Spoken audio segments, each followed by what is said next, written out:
capítulo 17 de Lucas, por favor, a partir del versículo 20. Lucas 17, versículo 20 y en adelante. Gracias al Señor por su bendita palabra, por la vida de cada uno de ustedes que se han tomado el tiempo para hacer lo que somos llamados a hacer: adorar al Señor. Lo hemos hecho durante toda la semana, pero ahora juntos tomamos ocasión como pueblo de Dios para realizarlo. Y ahora vamos a comer de la palabra del Señor, la bendita palabra de Dios. Nuestros amigos, amigas, hermanos, hermanas que nos siguen en la transmisión, es Lucas 17 a partir del versículo 20. Si tienen una Biblia a la mano, de papel o digital, procure ir a los pasajes aludidos, medite en ellos, tómese un tiempo para reflexionar, que el Espíritu Santo le instruya, y si tiene dudas, anótelas, porque el Señor le va a ayudar en entender su voz. Dice la palabra a partir del 20: preguntado por los fariseos ¿cuándo había de venir el reino de Dios? Jesús, eso lo añado yo, les respondió y dijo: el reino de Dios no vendrá con advertencia, ni dirán helo aquí o helo allí, porque he aquí el reino de Dios está entre ustedes. Y dijo a sus discípulos: tiempo vendrá cuando deseen ver uno de los días del Hijo del Hombre y no lo van a ver. Y les dirán: helo aquí, helo allí, no vayan ni lo sigan. Porque como el relámpago que al fulgurar resplandece desde un extremo del cielo hasta el otro, así también será el Hijo del Hombre en su día. Pero primero es necesario que padezca mucho y sea desechado por esta generación. Como fue en los días de Noé, así también será en los días del Hijo del Hombre. Comían, bebían, se casaban, se daban en casamiento hasta el día en que entró Noé en el arca, y vino el diluvio y los destruyó a todos.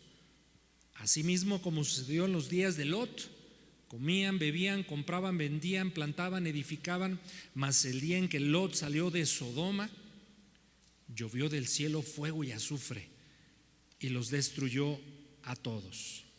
Y versículo 30: así será el día en que el Hijo del Hombre se manifieste. Amado Padre, estamos delante de tu palabra. Es tu voz, es tu mente, es tu voluntad, es lo que tú decidiste que conozcamos acerca de ti. Es un momento santo, es un momento especial. Pedimos la obra de tu Espíritu Santo para comprender tu palabra, aplicarla a nuestras vidas, creerla, obedecerla. Pero necesitamos de tu ayuda, Señor. Danos de tu gracia. Espíritu Santo, ilumínanos a todos aquí, y en lo personal asísteme, dirígeme, ayúdame. En el nombre de Jesús oramos. Amén. El tema de hoy, mis hermanos, repitiendo el título de una serie que eventualmente voy desarrollando, es: ¿qué hora es en el reloj profético? ¿Qué hora es en el reloj profético?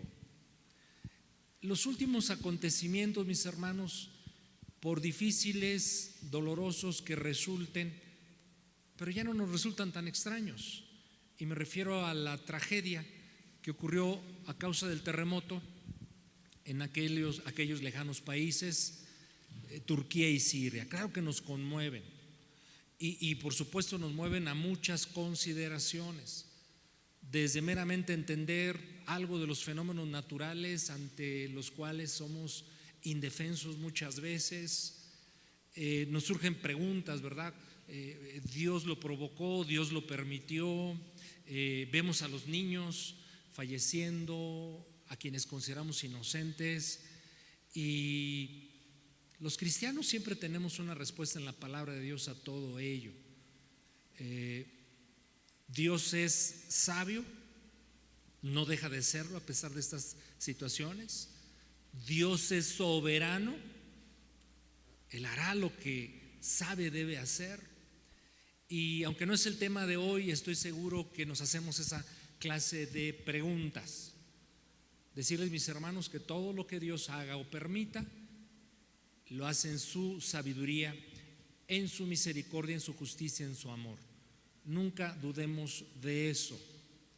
Pero cada que hay un evento de este tipo, como estos terremotos que han ocurrido allá en aquellas naciones, en lo personal, no sé si a usted le ocurre, siempre me mueven a conectar estos eventos con las señales que Jesús anticipó habrían antes de su segunda venida, porque fue una de las señales que Cristo mencionó.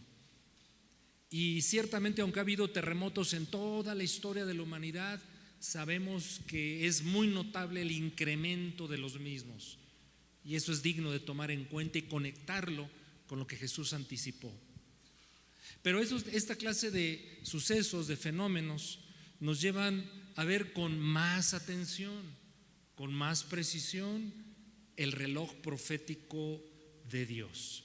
Y repito, es el tema de hoy, porque hay un reloj profético divino que Dios nos dejó en su palabra, y necesitamos saber, mis hermanos, siempre qué hora es.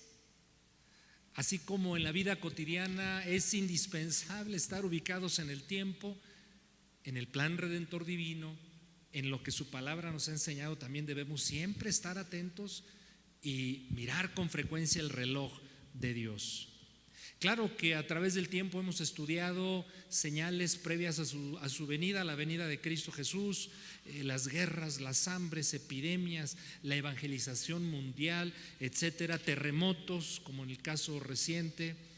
A mi juicio, la señal que me deja ver la más corta cercanía de la venida de Cristo es la restauración de Israel, y repito, lo hemos enseñado. Pero hoy, mis hermanos, vamos a hablar de otra señal que también Cristo mostró y que acabamos ahora de leer, que los tiempos previos a su venida se habrían de parecer mucho, serían casi iguales a los tiempos de Noé y a los tiempos de Lot. Y es lo que vamos a considerar en esta mañana, porque los tiempos previos a su venida, no hay duda, mis hermanos, se parecen mucho a los tiempos en que llegó el diluvio y a los tiempos en que Sodoma y Gomorra fueron destruidos. En esta lectura inicial, en el versículo número 20, volvemos a leer que los fariseos le preguntaban al Señor acerca del reino de Dios, y Jesús les responde que el reino de Dios no vendría con advertencia. Y cuando hay pasajes de la Escritura que usted no entiende en su primera lectura, yo le recomiendo que lea otras versiones para que aclare un versículo si usted no lo entendió en una lectura inicial. Y en lo que está hablando aquí Jesús en este versículo, cuando dice no vendrá con advertencia, se está dirigiendo a los fariseos que pensaban y concebían la llegada del reino de Dios así con gran pompa y con gran poder y con una manifestación quizás de un ejército poderoso. Recuerden ustedes que en el tiempo de Jesús, Israel es una nación que está dominada por los romanos. Los fariseos pensaban que cuando llegase el reino de Dios encabezado por el Mesías, le iban a dar en la torre, iban a desaparecer los ejércitos romanos y se iba a levantar un imperio tipo humano, israelí en este caso, que gobernaría el mundo. Pero Jesús les dice: no, el reino de Dios no será como ustedes conciben. El versículo 21 nos dice: de hecho, el reino de Dios ya está entre ustedes, porque Jesús con su llegada introduce la presencia del reino de Dios entre nosotros.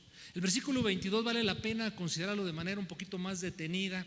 Dice: y dijo a sus discípulos, y este ejercicio lo vemos en los evangelios con mucha frecuencia, Jesús dirigiendo a aquellos que no le conocen, como en este caso los fariseos o los líderes de su tiempo que lo rechazaban, les da un conjunto de respuestas en cierto nivel, pero a sus discípulos les da otras enseñanzas y les dice a los discípulos: ahora miren, tiempo vendrá. Esto es para los discípulos, bien interesante esto. Tiempo vendrá cuando van a desear ver uno de los días del Hijo del Hombre y no lo van a ver. Es una advertencia grave, tremenda, que no había yo considerado, y le expongo mi punto de vista.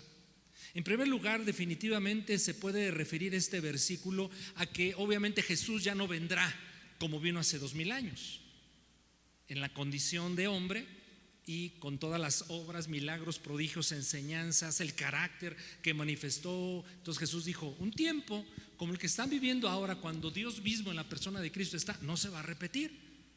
Por implicación, habrá algo muy similar cuando regrese.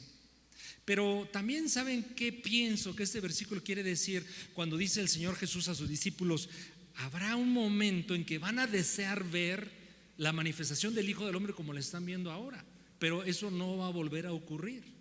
Y eso me hace pensar, mis hermanos, en que llegaría un tiempo, Jesús lo está, acuérdense que el máximo profeta de toda la Escritura es Jesucristo, y Él está diciendo: va a llegar un día en los discípulos o en medio de los discípulos de Cristo que querrán ver la manifestación de Cristo entre ellos, y no va a suceder. Y digo: ¿a poco eso será posible, Señor? Si es tan lindo congregarnos y ver tu gloria y los milagros y las cosas hermosas que has hecho y seguirás haciendo en y a través de tu iglesia. Pero este versículo confronta y me llevó a pensar, mis hermanos, que quizás ya estamos viviendo un tiempo así, donde queremos ver la manifestación de Dios, pero no se ve. ¿A qué me refiero con esto? Consideremos algunos pasajes. Miren, creo que aquí Jesús está anticipando de que habría un tiempo en el futuro de hace 2000 años, por supuesto, pero yo creo que ya es presente ahora, donde habría mucho engaño religioso. Se hablaría de Jesús, se predicaría de Jesús, pero habría muy poca manifestación de Jesús. Veamos algunos pasajes importantes al respecto. Mateo 24, 1 al 5, por ejemplo. En esta porción de la Escritura, Mateo 24, 1 al 5, nuevamente Jesús, increpado acerca de la manifestación del reino, y Él la conecta con su venida, enseña esto. 24:1: cuando Jesús salió del templo y se iba, se acercaron sus discípulos para mostrar los edificios del templo. Respondió Jesús y les dice: ¿ven todo esto? De cierto os digo que no quedará aquí piedra sobre piedra que no sea derribada. Y se cumplió esta profecía de Jesús al pie de la letra. Y estando Jesús sentado en el monte de los olivos, los discípulos se le acercaron aparte diciendo: dinos cuándo serán estas cosas, qué señal habrá de tu venida y del fin del siglo. Versículo 24: respondiendo Jesús les dice: primera señal bien clara, bien manifiesta, previa a la venida de Cristo Jesús: mirad que nadie les engañe. El engaño religioso. Ahora, ¿a quién está hablando? ¿A los gentiles, a los que no conocen al Señor, a los fariseos? ¿O está hablando a los discípulos? Es a nosotros, a ellos y a nosotros. Entonces llegará el día, mis hermanos, y yo pienso que ya llegó, en donde se va a hablar mucho de Cristo, pero habrá poco Cristo aún en medio del pueblo de Dios. ¿De qué estás hablando, Gabriel? Bueno, deme chance, apenas voy empezando. Muchas iglesias se van a parecer a la iglesia de Laodicea. Hemos estudiado y hemos hecho series acerca del libro de Apocalipsis, estudiado las llamadas 7 iglesias. Una interpretación de la presencia de esas 7 iglesias registradas en el libro de Apocalipsis es esta, que bien pueden representar épocas en la historia del cristianismo. Y si esa interpretación es correcta, entonces estamos viviendo una iglesia parecida a la iglesia de Laodicea. Veamos algunas características de esta iglesia. Apocalipsis capítulo 3 del 14 al 18. Apocalipsis 3, 14 al 18.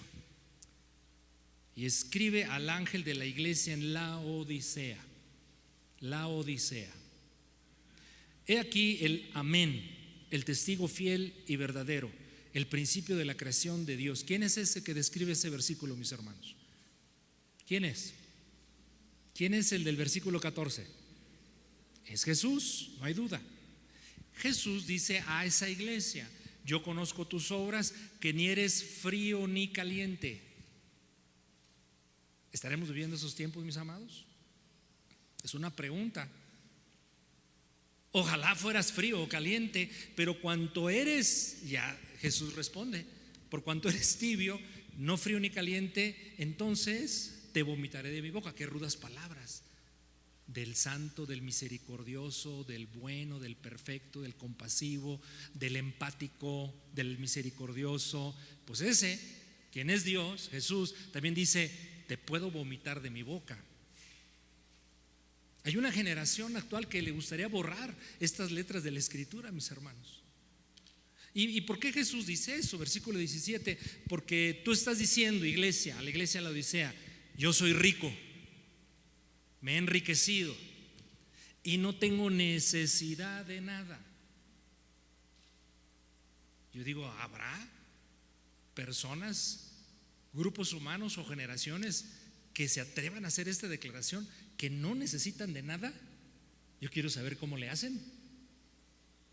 Y no sabes, les dice Jesús, que tú eres fíjese, es su iglesia, es la iglesia amada por la que murió, a la que quiere llevar a su gloria, a la que envía toneladas y toneladas de favores, de generosidad, de cuidado especial. Bueno, a esa iglesia le está diciendo el Señor Jesucristo: en realidad, iglesia, tú eres, y como si fuera una persona, desventurado. Ahora, usted hágase un lado, cada que yo esté lanzando aquí una palabra así como que, ¿verdad? ¿Está bien, mis hermanos? Ahora, si es para usted, agarre una manopla grande, la más grande de béisbol, agárrele y diga: esto es para mí, Señor. Y usa tu palabra para colocarme en el punto donde tú me quieres tener, para hacer tu voluntad, para agradarte, pero recibir favor, gracia y misericordia. ¿Cuántos dicen conmigo que así sea, verdad? Entonces, ya sabe, ¿se va a hacer un lado o va a agarrar la pelotota? Amén. Bueno, entonces dice el Señor Jesús a su iglesia: desventurado, miserable, pobre, ciego, perdón mi vulgaridad, y encuerado, desnudo. Wow. No son palabras muy amables, ¿verdad? Todo lo contrario. ¿Será, mis hermanos, que como hijos de Dios todavía necesitemos ser confrontados por el Señor? ¿Sacudidos en nuestras conciencias? Lo necesitamos, nos surge. Todos estamos en esta tierra, por tanto esta naturaleza pecaminosa que le encanta ir en pos de cosas que le agraden, le satisfagan, pero que no tienen nada que ver con Dios. Todavía estamos con eso y necesitamos ser confrontados por la palabra y por Dios mismo. Pero como es característico de nuestro Señor Jesucristo, primero muestra la enfermedad, pero después da la medicina. Muestra la llaga, pero después derrama el ungüento fresco sanador. Por tanto, yo te aconsejo que de mí compres verdadero oro. Te sientes rico, pero tus riquezas no sirven para nada en el reino de Dios.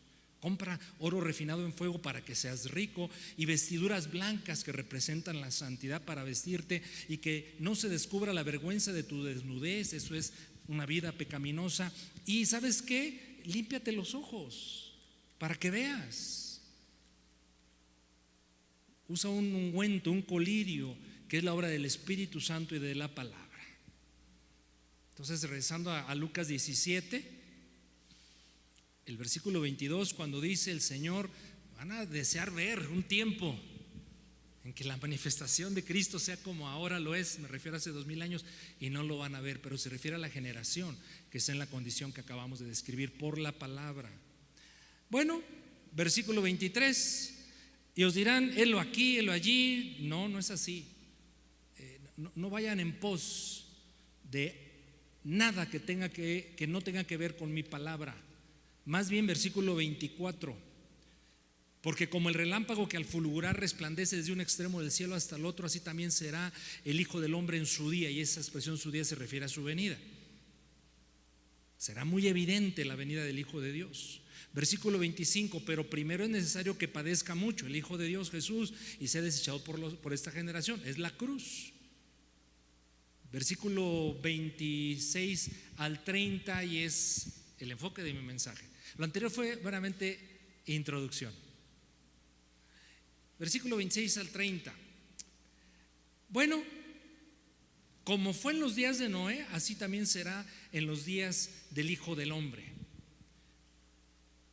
Comían, bebían, se casaban, se daban en casamiento, hasta el día en que entró Noé en el arca y vino el diluvio y los destruyó a todos. Entonces, ¿cómo van a ser los días previos a la llegada de Cristo, mis hermanos? Serán parecidos a los días de ¿quién? De Noé. Entonces tenemos que ver los días de Noé, cómo fueron. Porque lo que está diciendo aquí nuestro Señor Jesucristo, ¿usted detecta algo malo que implique que Dios establezca un castigo, juicio por lo que acabamos de leer? Porque dice, comían, bebían, ¿qué tiene de malo en eso? Se casaban y daban en casamiento, encuentra algo negativo. Pero vino el diluvio y los destruyó a todos. Entonces vamos a ver qué pasó en los días de Noé. Y tenemos que ir obviamente al primer libro de la Biblia, que no es el índice, mis hermanos, es Génesis, capítulo 6, que describe muy bien este episodio citado por nuestro Señor Jesucristo, quien está enseñando a sus discípulos acerca de su venida. Entonces Génesis 6, a partir del 1, por favor, sígame con su vista. ¿Sigue conmigo acá? Gracias a Dios. El mensaje de hoy es más bien una clase, mis hermanos, una enseñanza. Usted póngase en el papel de alumno y yo también, por supuesto, porque no dejo de aprender, pero también juego el rol ahora de su maestro, aunque nuestro maestro es Cristo y su palabra, por supuesto. Génesis 6:1. Aconteció que cuando comenzaron los hombres a multiplicarse sobre la faz de la tierra y les nacieron hijas, vaya tomando nota, hay hombres y les nacen hijas. Versículo 2, que viendo los hijos de Dios, esa expresión es importante, hijos de Dios, que las hijas de los hombres, entonces aquí hay grupos humanos que está claramente el texto refiriendo, hombres, hijas, hijos de Dios, hijas de los hombres. ¿Cómo eran las hijas de los hombres? Hermosas. Y estos hijos de Dios tomaron para sí mujeres, escogiendo entre todas. Bueno, este versículo 2, si así leyésemos, pues no, tampoco veo que tenga algo relevantemente negativo o evidentemente negativo. Pero leamos el 3. Y dijo Jehová: no contenderá mi espíritu con el hombre para siempre, porque ciertamente él es carne, mas serán sus días 120 años. Entonces conecte el versículo 3 con el versículo 2. En el 2 no se nos enseña o muestra algo claramente negativo, pero por la reacción de Dios que describe el versículo 3, hay algo muy negativo que está ocurriendo. ¿Me está siguiendo en eso? ¿Me estoy explicando? ¿Sí? ¿Vamos bien? Bueno, solo podemos especular, pero claro, usando la escritura estaremos en la dirección correcta. ¿A qué se refiere entonces el 2? Si en el 3 nos dice que Dios le molestó sobremanera algo, que incluso se atreve a emitir un juicio y dice: esta humanidad de esta condición, con estas actitudes y acciones, solo va a durar otros 120 años. Y Dios establece un tiempo para un juicio venidero donde va a destruir a todos. Entonces, ¿de qué está hablando cuando dice el versículo 2 que los hijos de Dios le pusieron los ojos a las hijas de los hombres porque eran hermosas, tomaron para sí a esas mujeres y escogían entre todas? Entonces tenemos que tratar de hurgar, y ahorita le voy a dar muchos recursos bíblicos para llegar a una conclusión correcta. ¿Qué es lo que está ocurriendo ahí que a Dios le desagrada tanto? Y para mí creo que está aquí el Señor apuntando a algo. Acuérdense que estamos diciendo que actualmente vivimos ya como en los días de Noé. Y en aquellos días de Noé había déjeme decirlo así de manera bien simple, había un relajo en el tema del matrimonio. Escogían mujeres, no escogían mujeres, escogían mujeres. Veían a las hijas de los hombres que eran hermosas. Pues ¿qué tiene de malo? Yo veo a mi esposa, la veo muy hermosa, y cada día le digo algo aquí entre nos. Acá estamos en familia. Y es serio, estoy delante del Señor. Mi esposa cada día me gusta más. ¿Cómo la ve? Bien le gusto. Yo soy feliz con mi esposa. Feliz, feliz, feliz, feliz.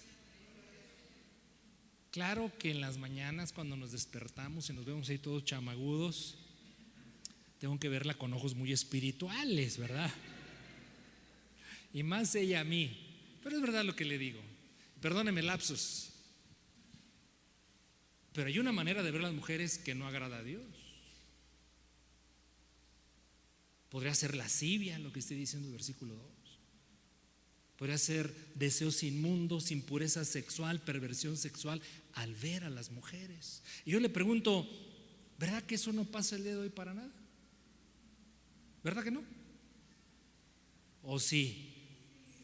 Esta es una generación enferma de sus ojos cuando ve a otros y los desea incorrectamente.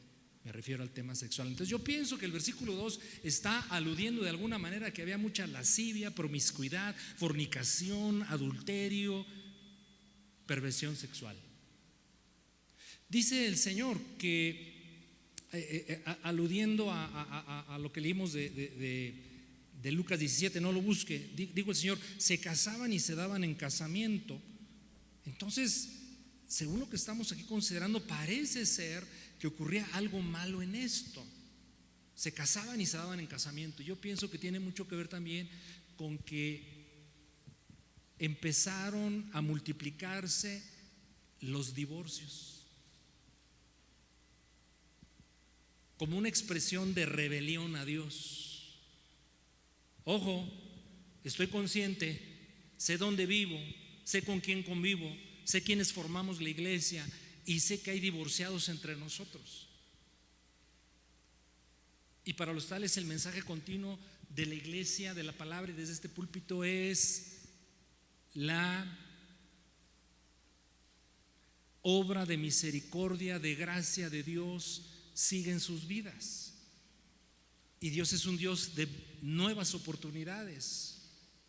Y la validez, o más bien el que esté o no permitido un divorcio, mis hermanos, amerita una evaluación particular de cada caso. Es un tema que no puede tratarse en forma general. Yo eso lo entiendo. Y algunos de aquí de ustedes, no sé si hoy vinieron, pueden estar divorciados. Pero al estar en Cristo Jesús, tienes la misma opción y recursos divinos para levantar nuevamente tu vida con dignidad y ser restaurada en Cristo Jesús y avanzar y caminar en los perfectos propósitos redentores de Dios. Y nadie tiene por qué estarte señalando, acusando ni cuestionando. Pero es un tema que la Biblia trata con cierta frecuencia y debemos tratarlo, que por cierto no es el tema de hoy. Pero opino que el versículo 2, fíjese, vamos algo de ahí del versículo de Génesis 6:2, está describiendo problemas de tipo sexual tremendos y un relajamiento en el modelo divino del matrimonio. Versículo 2, sigo ahí, porque usted va a encontrar lecturas, libros, artículos, predicaciones, etcétera, acerca de estos versículos que estamos considerando de Génesis 6. Versículo 2, que viendo los hijos de Dios, que las hijas de los hombres se mezclaban, que tomaban para sí mujeres, estos hijos de Dios, y escogían entre todas. Y el versículo 3 nos deja ver que esto fue algo que a Dios desagradó. Leamos el versículo 4. Había gigantes en la tierra en aquellos días, y después que se llegaron otra vez los hijos de Dios a las hijas de los hombres, les engendraron hijos. Estos fueron los hijos de esa unión de hijos de Dios y de hijas de los hombres.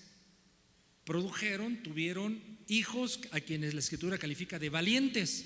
Estos fueron los valientes que desde la antigüedad fueron varones de renombre. Y el versículo 5, y vio Jehová que la maldad de los hombres era mucha en la tierra, y que todo designio de los pensamientos del corazón de ellos era de continuamente el mal. Versículo 6, se arrepintió el Señor de haberlos hecho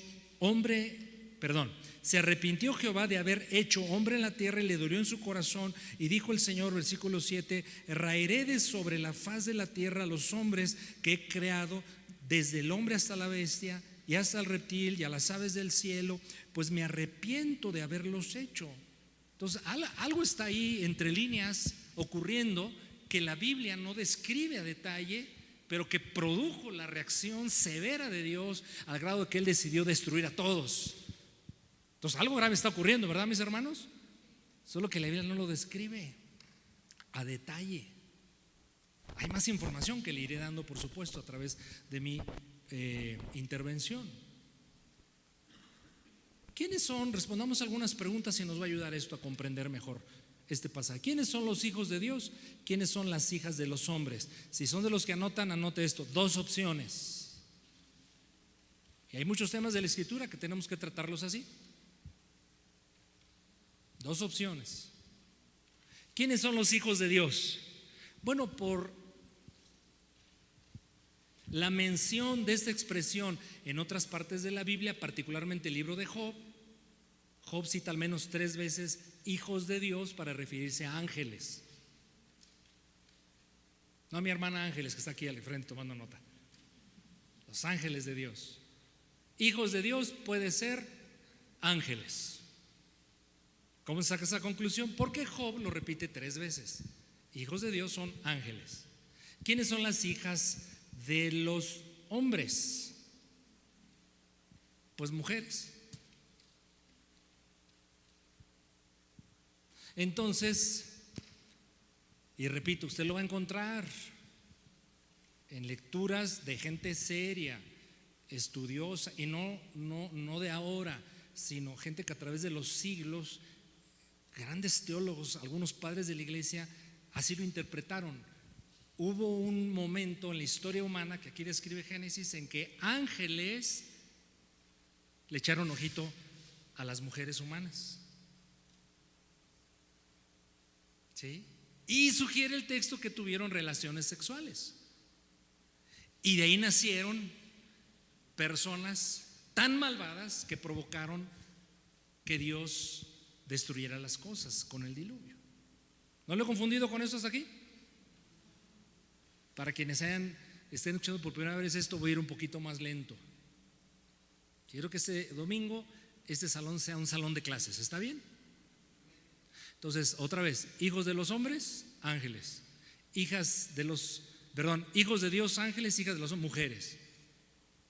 Relaciones sexuales, nacen seres, desagrada a Dios tantos esos actos que Dios trae diluvio. Falta información, que justifiquen el diluvio, para justificar el diluvio. Ahora, esa interpretación bíblica que es común, que es frecuente, que grandes maestros de la Escritura lo refieren, etcétera, yo en lo personal le veo un problema. Porque Jesús una vez alude a los ángeles diciendo que ni se casarán, ¿verdad? Y sugiere nuestro Señor Jesucristo que los ángeles no se reproducen como nosotros lo hacemos, usando nuestra sexualidad, ¿verdad? Pero algunos dicen sí, hubo un momento en donde tuvieron relaciones sexuales ángeles con mujeres y nació una generación depravada. Es una interpretación, nada más. A mí me cuesta trabajo aceptar eso, pero existe muchos recursos, muchos argumentos que orillan a eso. Usted lo debe saber, como estudioso de la Biblia. ¿Está bien? Otra interpretación: hijos de Dios, simplemente las generaciones que tienen temor de Dios.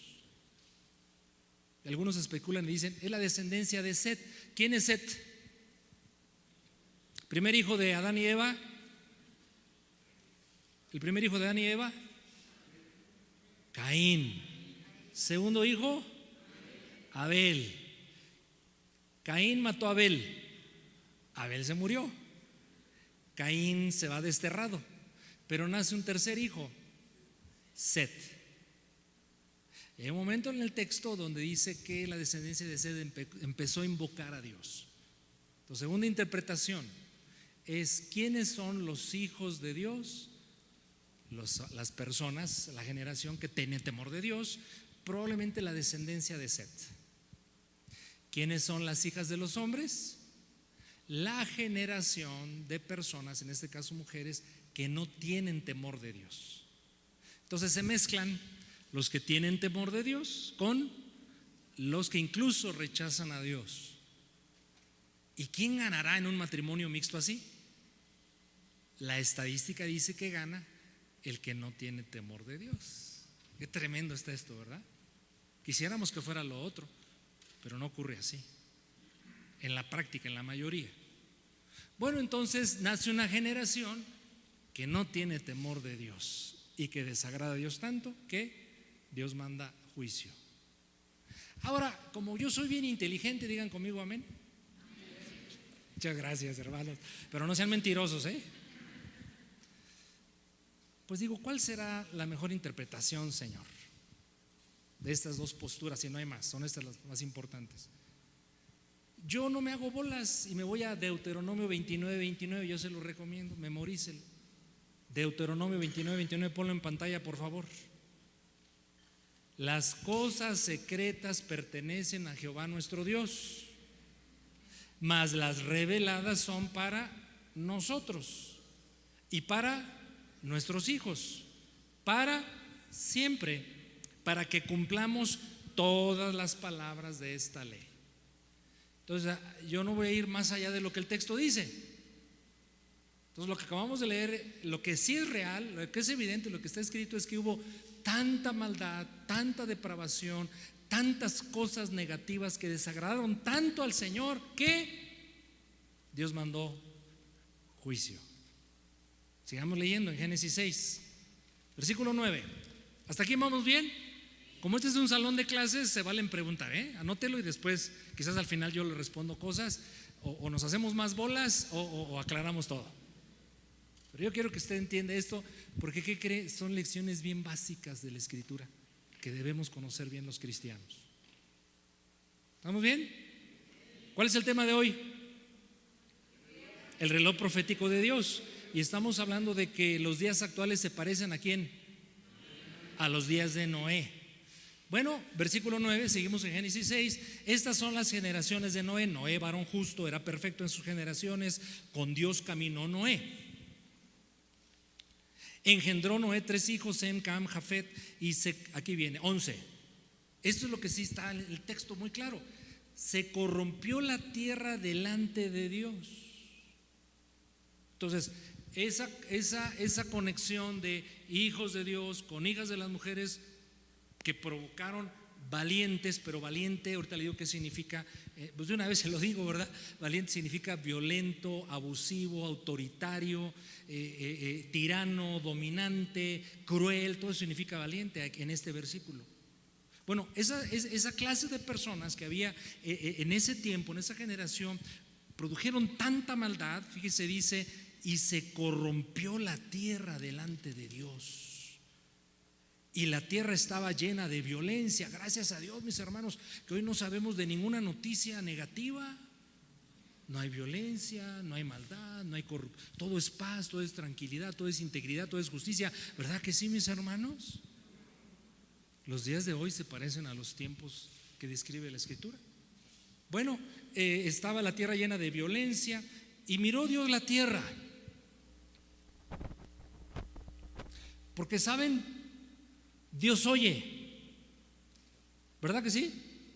Dios oye a sus hijos, Dios te oye a ti, oye tu clamor. Pero ¿qué creen? También Dios mira, también Dios ve. Y miró Dios la tierra y he aquí que estaba, ¿cómo estaba la tierra? Echada a perder. Porque toda carne, fíjense, toda carne,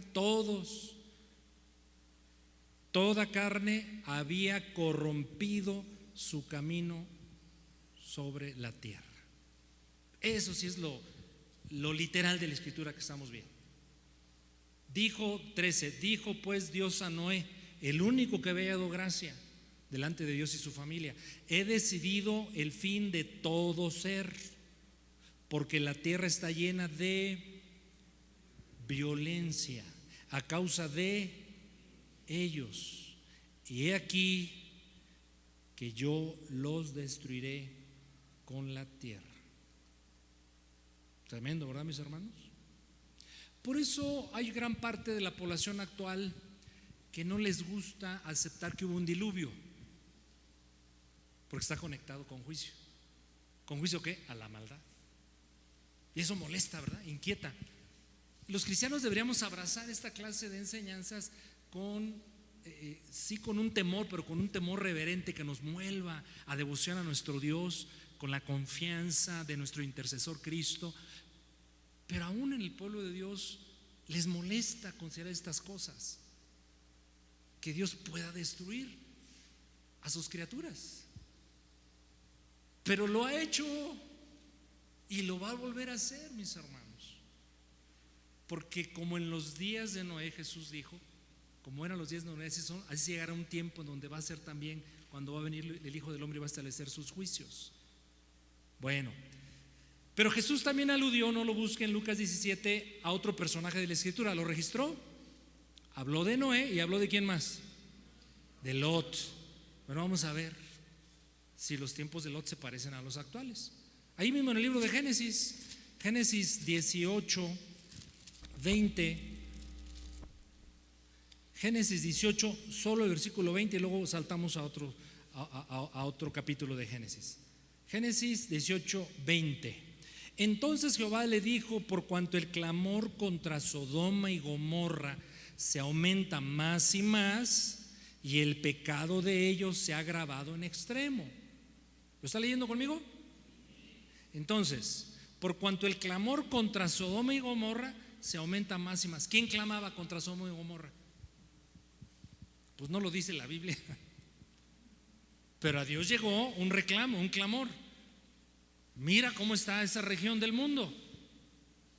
Bueno, y el pecado de ellos se ha agravado ¿en qué nivel? En extremo. Bueno, aquí nos da un primer atisbo la Escritura de la condición de Sodoma y Gomorra. Vayamos a capítulo 19 de Génesis, a partir del 1. Llegaron pues los dos ángeles a Sodoma a la caída de la tarde. Dios había decidido traer juicio sobre Sodoma y Gomorra y mandó dos ángeles para ese efecto. Llegaron estos dos ángeles a Sodoma a la caída de la tarde, y Lot estaba sentado a la puerta de Sodoma, y viéndolos Lot a los ángeles, se levantó a recibirlos y se inclinó hacia el suelo, adoró.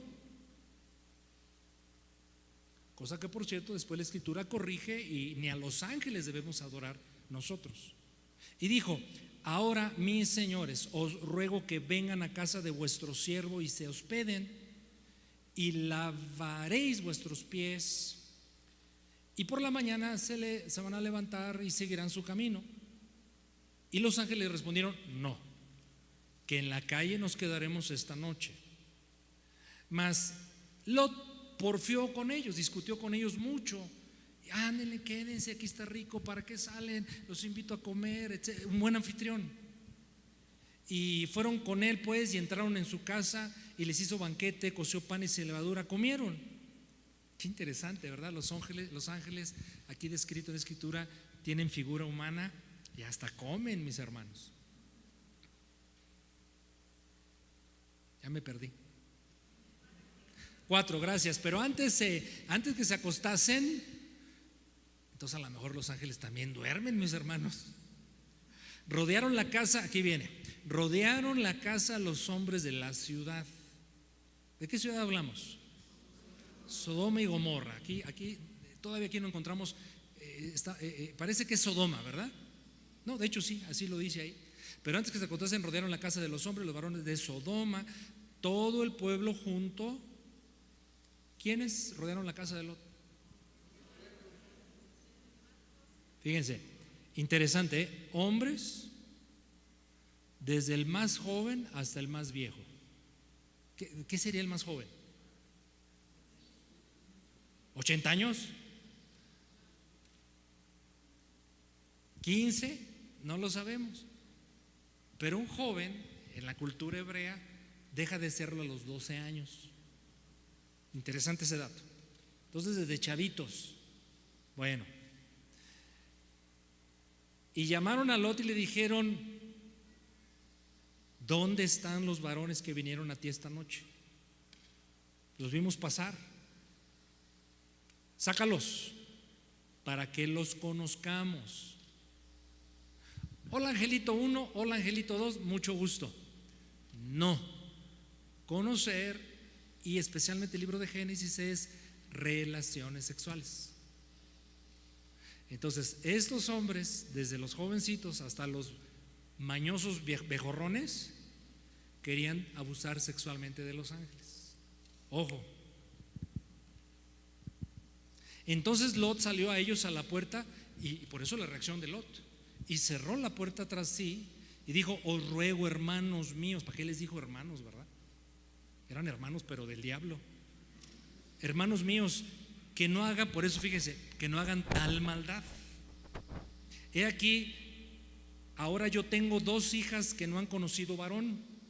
Os las sacaré fuera y haced de ellas como bien os pareciere, solamente que a estos varones no hagáis nada, pues vinieron a la sombra de mi tejado. Yo hubiera agarrado a cachetadas y a palazos a Lot. ¿Usted también? ¿Ah? Pero yo veo que Lot ya también está mal, está contaminado, ya no ve bien, porque es lo que hace la maldad, mis hermanos, cuando la consentimos. Nos atonta, nos aturba y nos hace hacer cosas que Dios aborrece. ¿Vamos bien hasta aquí? Entonces, cuando Jesús dijo los tiempos de Lot, y leyendo este texto, ¿qué caracterizaba? Entre otras cosas, por supuesto, pero según estos versículos, la condición de los hombres de Sodoma. Pues hermanos, es que luego es complicado, ¿no? Ya hasta hay que andar con cuidado con cierta terminología, no vaya a ser que movamos cosas que no queremos mover, pero yo no encuentro otra manera de escribir que esta: perversión sexual.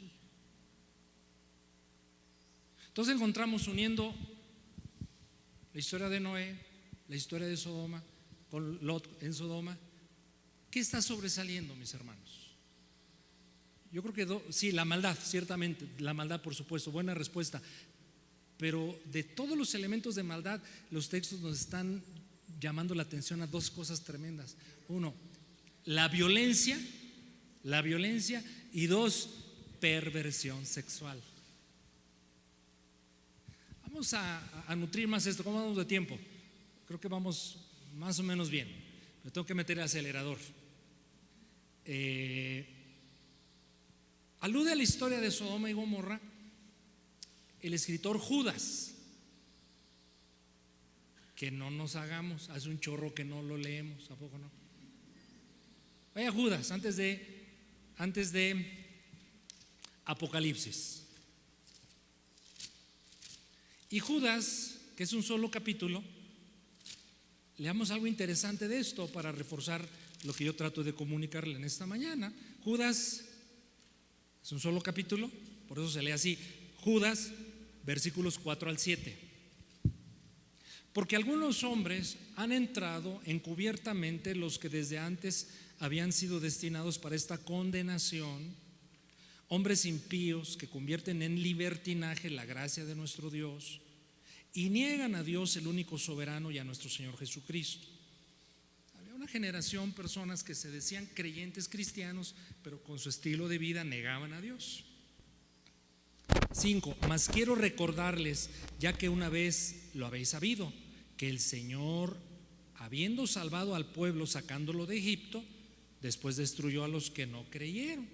Sí, Dios rescató a Egipto, rescató a Israel de Egipto, les dio libertad, pero a los que se seguían portando mal en el desierto, el Señor se los ejecutó, como sea.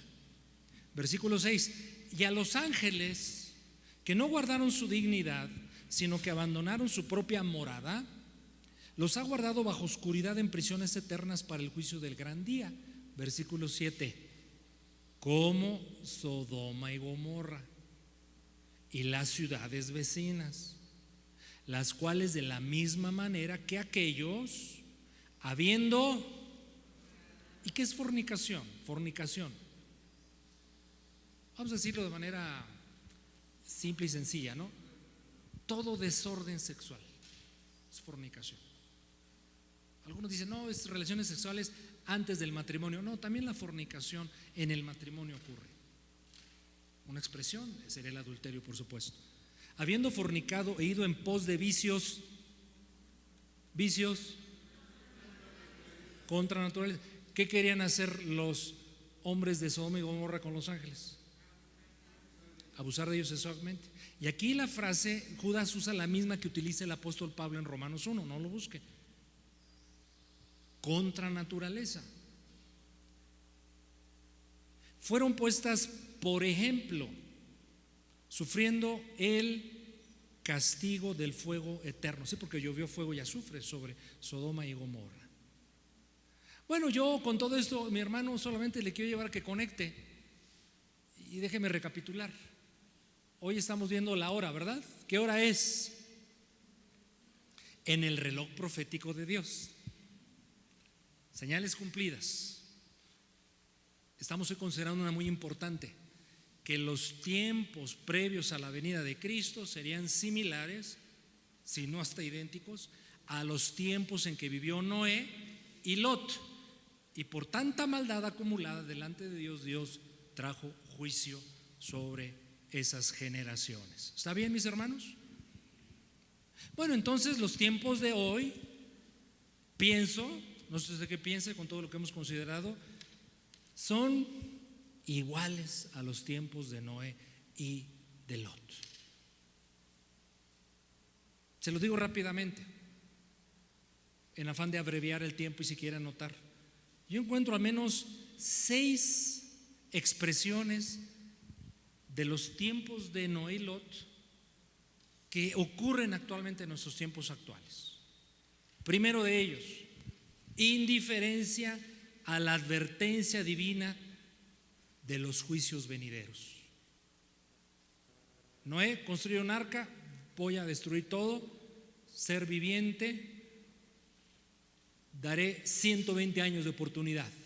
Después el apóstol Pedro cita de Noé que él era un pregonero de justicia, es decir, predicó Noé a esa generación: oigan, corrijamos nuestros caminos porque va a venir un juicio de Dios que nunca ha ocurrido, pero va a ocurrir, y yo por eso estoy construyendo el arca. Entonces, primera característica, indiferencia a la advertencia divina de los juicios venideros. La gente no quiere oír de esto, y a mí me duele mucho, y le confieso aquí, acabo de aquí no sale, hasta me molesta que aún en el pueblo de Dios no les guste estudiar estos temas. Algunos les causa así como: ay, nanita, cruz, cruz, cruz, que se vaya el diablo y que venga Jesús, casi, casi. Pues depende de donde estés parado, ¿no?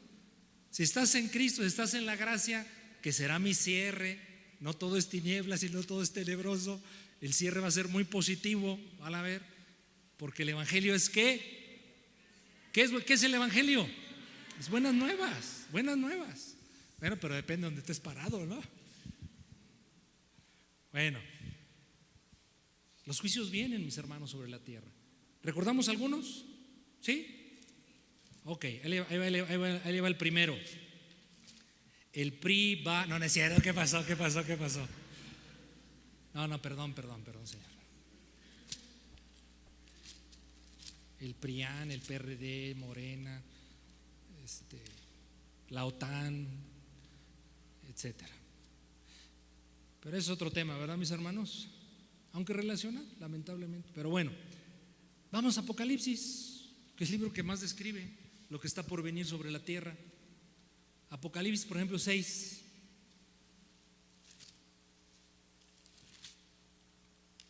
Apocalipsis 6, por ejemplo, estoy aquí, tomé muchas citas, pero por cuestión de tiempo no voy a leer todo, pero vamos a ver Apocalipsis 6 del 4 al 8. Salió otro caballo bermejo y al que lo montaba le fue dado poder de quitar de la tierra la paz. Si ahorita hay guerras, un montón de guerras, el último siglo ha sido el siglo de las guerras, pues llegará un tiempo en donde no va a haber paz en ningún lado, y se matasen unos a otros, y se les dio una gran espada. Cuando abrió el tercer sello, oí al tercer ser viviente que decía: ven, mira.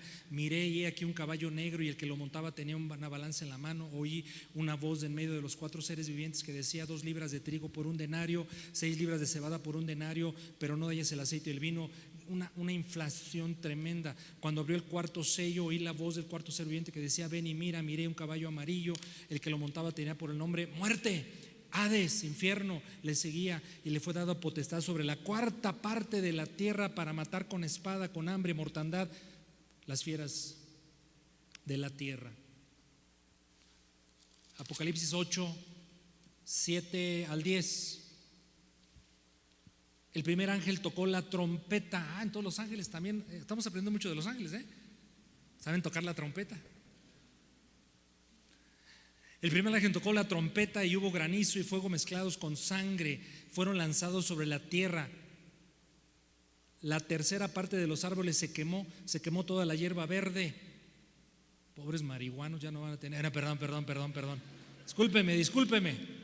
El segundo ángel tocó la trompeta y como una gran montaña ardiendo en fuego se precipitaba en el mar. La tercera parte del mar se convirtió en sangre. Murió la tercera parte de los seres vivientes que estaban en el mar. La tercera parte de las naves fue destruida.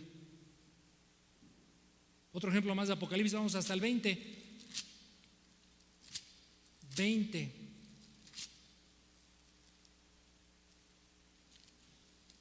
11 al 15. Esto se le llama el juicio final. Se conoce como el juicio también del gran trono blanco. Apocalipsis 20:11. Y vi un gran trono blanco y al que estaba sentado en él, de delante del cual huyeron la tierra y el cielo, y ningún lugar se encontró para ellos. Vi a los muertos, grandes, pequeños, de pie ante Dios, y los libros fueron abiertos, y otro libro fue abierto, el cual es el libro de la vida, y fueron juzgados los muertos por las cosas que estaban escritas en los libros según sus obras. Y el mar entregó los muertos que había en él, y la muerte y el Hades entregaron los muertos que había en ellos, y fueron juzgados cada uno según sus obras. Y la muerte y el Hades fueron lanzados al lago de fuego. Esta es la muerte segunda. Versículo 15. Y el que no se haya inscrito en el libro de la vida, ¿a dónde fue lanzado? Al lago de fuego por la eternidad. Bueno, ¿estos juicios ocurrirán? ¿Sí? ¿Cómo sabe? Porque el profeta perfecto, que nunca ha fallado, nunca fallará, y quien dijo yo soy la verdad, lo profetizó, nuestro Señor Jesucristo. Y porque la palabra de Dios siempre se ha cumplido. No nos gusta, es terrible, es desagradable, pero aquí hay algo bueno. Mueve a conciencia. Quien lo cree reacciona. Quien lo entiende dice: ¿dónde estoy parado? ¿Sí? ¿Vamos bien? Entonces, los tiempos de hoy son iguales a los de Noé y de Lot, en una primera cosa: hay una indiferencia generalizada a la advertencia divina de que los juicios de él vienen.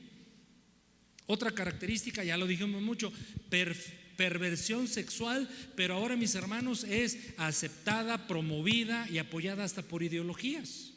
¿Qué es una ideología? Una ideología es un cuerpo de ideas y valores creada por una persona o por un grupo convencidos de que esa es la verdad y debe asumirse por todos. Ahora hay una nueva definición que estas ideologías en el orden sexual tratan de imponer, y ahora, si usted no está de acuerdo con ello, usted es el intolerante y usted es el raro y ya no puede ni siquiera levantar la voz. Pero se pretende una nueva definición de matrimonio, de familia, de identidad sexual.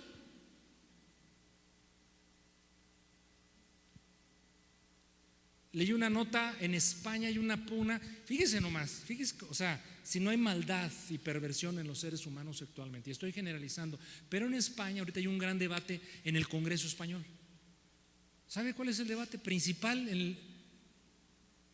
Que dejen a los niños experimentar su sexualidad a la hora que quieran y con quien quieran. O sea, ¿de dónde salió eso, mis hermanos? Remontémonos atrás. Ustedes son muy jovencitos todos, ¿verdad? ¿Sí? 50 años atrás. Si alguien planteaba eso, lo apedreaban, mis hermanos. Ahora se defiende en congresos. ¿Sabe cuál es la causa número 1 de muerte en el mundo? El aborto. Y estaba leyendo que los Estados Unidos acaban de aprobar, esto es impresionante, $80,000 millones para soportar una organización que se llama Parent.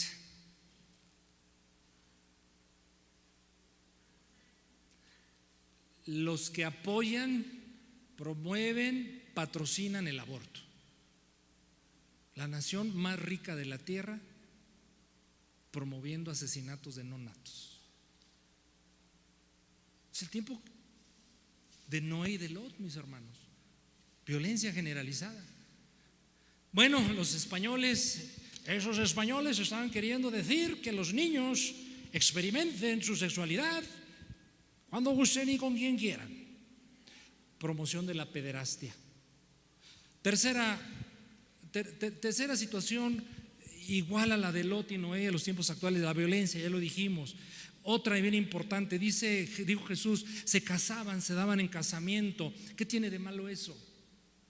La verdad, mis hermanos, es que en el tiempo de Cristo, ¿saben cuál era el momento más feliz, comunitario, que provocaba más alegría incluso en las familias? Las bodas.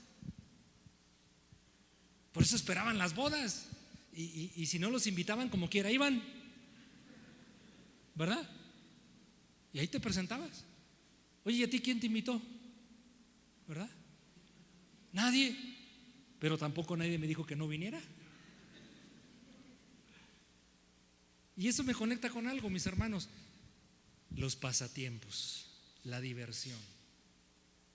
Es otra característica de esta generación, que dedicamos un montón de tiempo a divertirnos, a relajarnos, a distraernos. Necesitamos descansar, el descanso incluso es bíblico. Necesitamos la mentecita enfocarla en otras cosas. El tema es que seamos inteligentes, sabios. ¿No dice la Escritura que aprovechemos bien el tiempo porque los días son malos? Qué bueno, ¿no? Qué bueno, Carlitos, ok, Club Toluca, gloria a Dios, ¿no? Yo tengo toda la confianza de Carlitos para decirle que me invite al... No, no es cierto. Tenemos pasatiempos, tenemos diversiones, pero mi hermano, cómo el diablo nos roba tiempo en todo eso.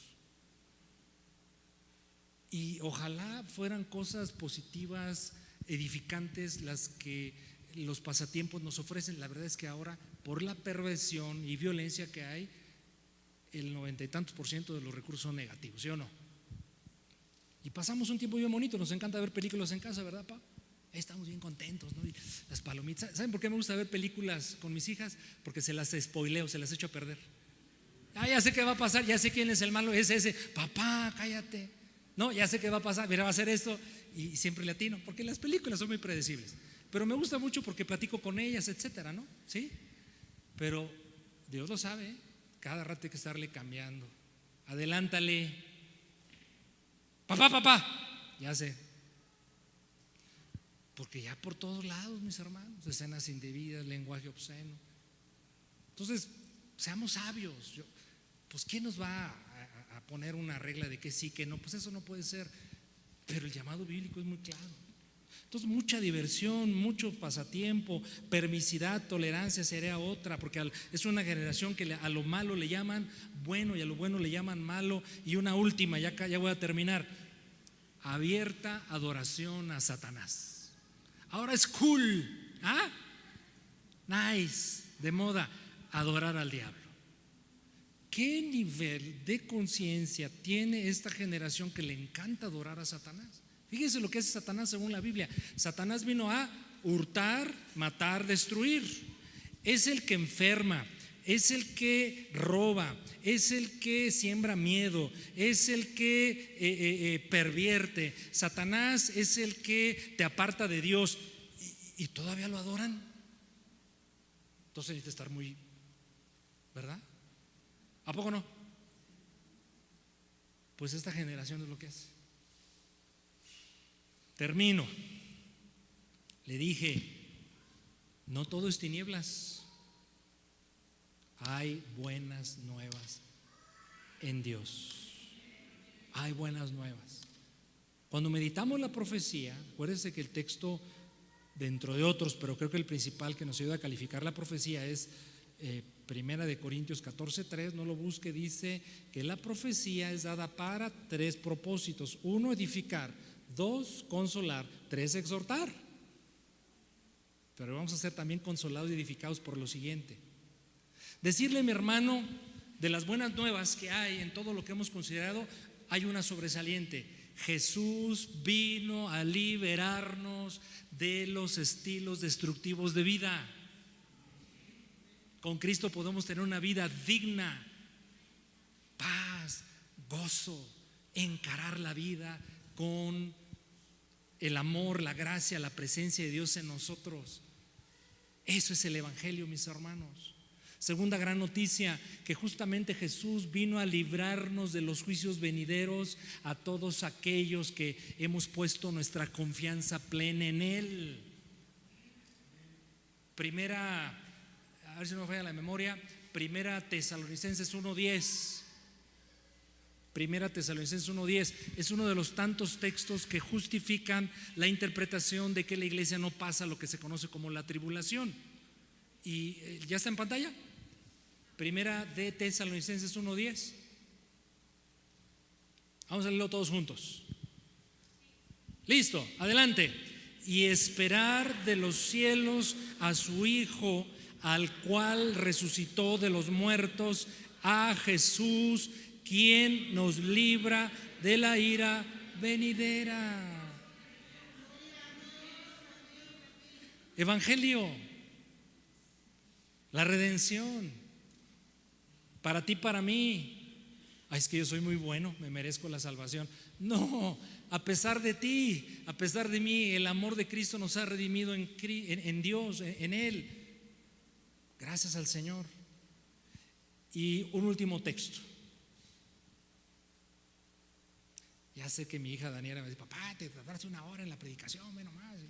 Pero aguántame, Dani, y aguanten mis hermanos. Terminemos con esto. Ante la maldad presente y juicios venideros, escuche muy bien, me interesa mucho esta idea. Ante la maldad presente y los juicios que seguro vendrán, y algunos ya están llegando, hace más sentido y es más significativo el que el hijo y la hija de Dios, el cristiano, pues, enfoque mucha energía, pasión, recursos a salvar almas y ayudar a sus hermanos a perseverar en la fe. Porque seríamos malvados nosotros, mis hermanos. Seríamos terriblemente malvados y Dios con justicia nos llamaría a cuentas si, sabedores de todo esto que sabemos, hoy estamos recordando, no hiciéramos nada por el perdido. ¿No le parece? Va a pasar, lo que le voy a decir, va a pasar. Vamos a llegar al cielo y nos vamos a encontrar a mucha gente que también, igual que nosotros, fue redimida, y estamos ahí. Y muchos de ellos nos van a decir: qué mala onda fuiste, Gabriel. ¿Pero por qué? ¿Nunca me predicaste el evangelio? Tú eras cristiano y sabías todas las implicaciones de no conocer a Cristo. Y tuve que pasar un montón de cosas para finalmente que alguien me predicara y yo creyese. Pero tú tuviste el chance. Qué mala onda. ¿Cree que pueda pasar algo así? O sea, usted, pastor, que lo está diciendo, ¿verdad? Vayamos todos acá. Segunda Tesalonicenses. Te va a disculpar que abusé quizá de su tiempo hoy en esta mañana, pero es un tema tan apasionante. Segunda Tesalonicenses 1:3 en adelante. Vamos a concluir ya, pero vamos pausados, versículo por versículo. ¿Está bien? Dice Pablo a esta iglesia hermosa: debemos siempre dar gracias a Dios por ustedes, hermanos, como es digno, por cuanto, subraye, vuestra fe va creciendo. La fe de nosotros debe ir creciendo. Y el amor de todos y cada uno de vosotros abunda con todos los demás. Otra característica de la iglesia cristiana bíblica es que abunda, ¿qué cosa? El amor. Entonces, 2 ingredientes: fe y amor. Tanto que nosotros mismos nos gloriamos de ustedes, los presumimos a ustedes, hermanos, en las iglesias de Dios, por vuestra paciencia. Aquí hay otro elemento: paciencia y fe en todas vuestras persecuciones y tribulaciones que soportan. La iglesia cristiana sufre persecución. Esto es demostración del juicio de Dios, para que sean tenidos por dignos del reino de Dios, por el cual asimismo padecen. Hermanos, la iglesia cristiana es llamada también a padecer por Cristo, porque es justo delante de Dios pagar con tribulación a los que se atribulan. Pero a los que los atribulan, a los que atribulan a la iglesia, ¿qué va a hacer Dios con ellos? Se los va a justiciar, si no se arrepienten, claro. Y a ustedes que sois atribulados, daros reposo con nosotros cuando se manifieste cuando se manifieste el Señor Jesús desde el cielo con los ángeles de su poder. Se manifiesta el Señor en llama de fuego para dar retribución a los que no conocieron a Dios. Entonces, ¿habrá retribución a los que no conocieron a Dios? ¿Sí o no? Sí, es parte de lo que estamos hoy advirtiendo. Ni obedecen al Evangelio de nuestro Señor Jesucristo. Entonces, ¿habrá una retribución divina para los que no obedecen el Evangelio? Sí, lo estamos leyendo. Los cuales sufrirán pena eterna de perdición. Entonces, ¿se van a perder eternamente los que no obedecen al Evangelio? A algunos les cuesta trabajo, así como que estamos por esto. Dios es amor, Dios es bueno, son bendiciones. Yo declaro por fe que las bendiciones de Dios caen sobre mi vida. Sí, sigue haciéndolo, pero lee la palabra completa. Los cuales sufrirán pena eterna de perdición. No nos gusta decirlo, leerlo, pero es la palabra de Dios. Excluidos de la presencia del Señor, de la gloria de su poder, cuando venga en aquel día para ser glorificado en sus santos y ser admirado de todos los que creyeron, por cuanto nuestro testimonio ha sido creído entre ustedes.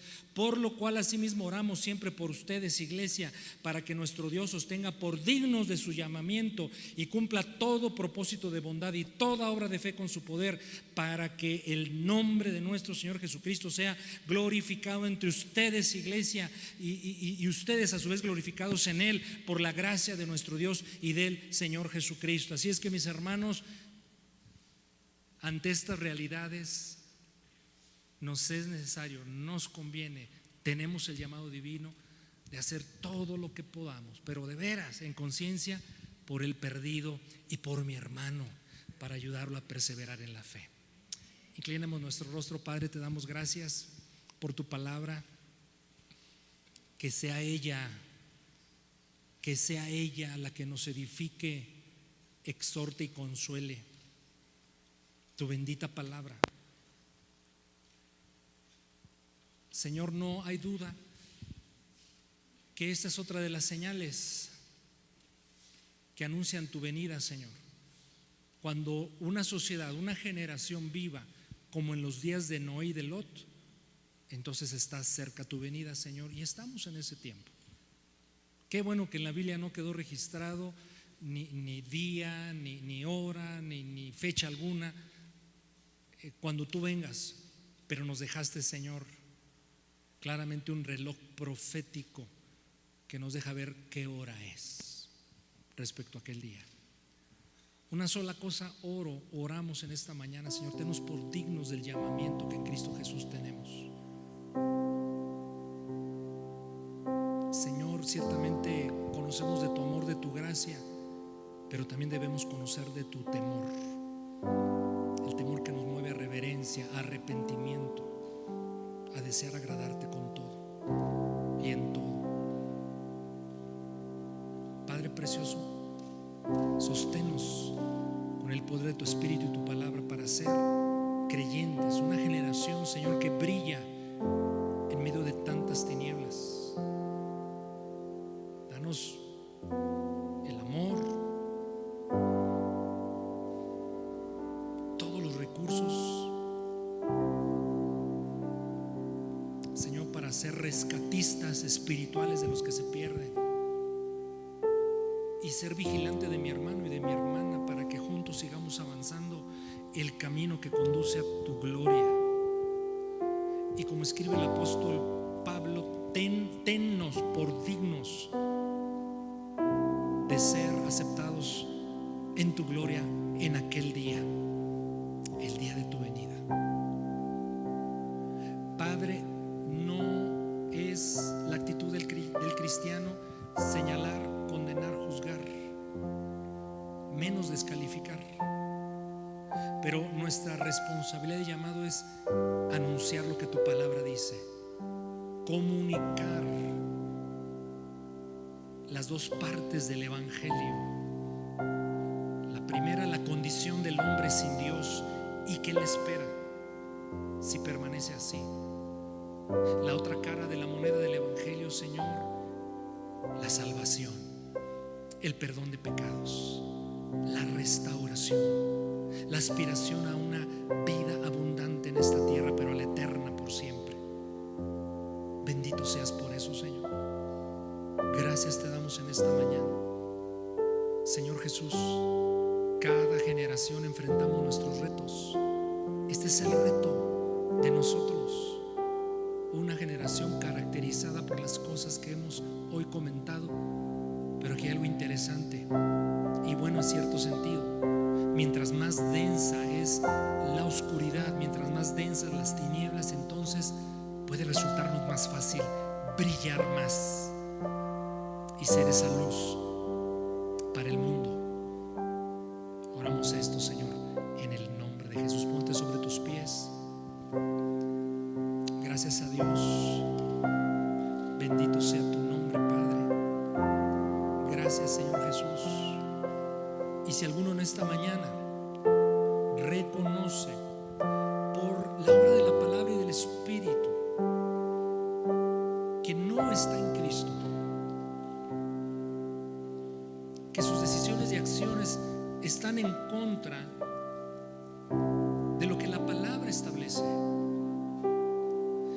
cuyas acciones y decisiones francamente están en rebelión a Dios, hoy oro por tu vida, si es el caso, pidiendo que el Espíritu Santo te abra tu entendimiento y te mueva a arrepentimiento, y vengas a los pies de Cristo y le pidas perdón y te pongas a cuentas y en paz con Dios, pero solo para recibir el amor de Cristo, sus planes de gracia sobre tu vida, el verdadero gozo y la verdadera paz, una vida con propósito, con sentido. Eso es parte de la salvación. Y si alguien de los presentes o en la transmisión quiere hoy ponerse a cuentas y en paz con Dios, yo le acompaño, o mejor dicho, le solicite y me permita acompañarle en una oración, y diga conmigo y dígalo en voz alta, que al menos usted mismo se oiga, y dígale: Señor Jesús, perdóname, perdona mi rebelión, perdona mi ignorancia, perdóname, Señor, pero yo confío en que lo que hiciste en la cruz del Calvario sigue siendo eficaz en mi vida, que tú moriste en mi lugar, derramaste tu cruz para perdonarme y limpiarme de todo pecado y maldad. Y hoy, Señor, vengo ante ti y te digo: aquí está mi vida, tómala, renuévala, restáurala, sálvala. Dame el poder de tu Espíritu para dejar caminos desagradables a ti de una vez por todas a partir de hoy, y aspiro por tu palabra a una vida nueva, una vida feliz en Dios, de paz, de gozo, y que en los retos, pruebas y tribulaciones venideros, sabedor de que tú vas conmigo y delante de mí. Bendito seas por eso, Señor. Pero gracias. Oro esto en el nombre de Jesús. Amén y amén. Demos un aplauso al Señor.